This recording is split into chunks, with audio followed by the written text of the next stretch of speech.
ఈ పాదుకా పూజ విధానాన్ని అంతా కూడా రాయడం జరిగిందనమాట.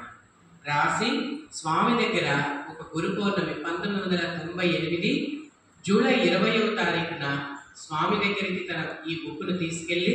స్వామి ఇలాగ పాదుకా పూజని నేను మీ ఆశీర్వాదం చేత రాసుకున్నాను, దయచేసి మీరు అనుగ్రహించండి అంటే స్వామి దాన్ని బ్లెస్ చేయడం జరిగింది. ఇంకా ఈ పాదుకల విషయానికి మనం వస్తే, శ్రీరామచంద్రుడి తమ్ముడైన భరతుడు శ్రీరామచంద్రుడు అరణ్యానికి వెళ్ళినప్పుడు, ఆ వనవాసంలో ఉన్నప్పుడు, మరి నేను ఆ రాజ్యాన్ని ఏలేటువంటి శక్తి నాకు లేదు అని అన్నప్పుడు రాముల వారు తన యొక్క పాదుకలని ఇచ్చి, ఆ పాదుకలనే భరతుడు సింహాసనం పైన ఉంచి వాటి ద్వారా రాజ్యపాలన జరిగినట్లుగా మనకు చరిత్రలో ఉంది. ఇంకొక విషయం ఏమిటి అని అంటే,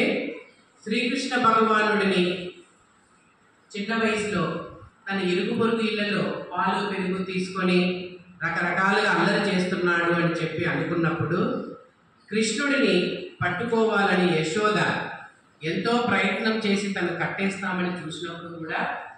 కృష్ణుడు ఏం చేసేవాడంటే, ఉన్నటువంటి పాదాలు ఆ కుండలు పగలగొట్టి వాటిలోనే తన పాదాలను ముంచి ఆ అడుగులు తను వేసుకుంటూ పోతే యశోద ఆ అడుగులని అనుసరించి కృష్ణుడు ఎక్కడ దాక్కున్నాడో కనుక్కునేదట. అంటే పాదుకలని మనం, భగవంతుని యొక్క పాదుకలని మనం పాదాలను ఆశ్రయించినప్పుడు ఆ పాదుకలే మనకి మార్గాన్ని నిర్దేశిస్తాయి అనేటువంటి ఒక విషయాన్ని కవి ఇక్కడ తెలియజేయడం జరిగింది. ఇక మొత్తం పూజా విధానంలోకి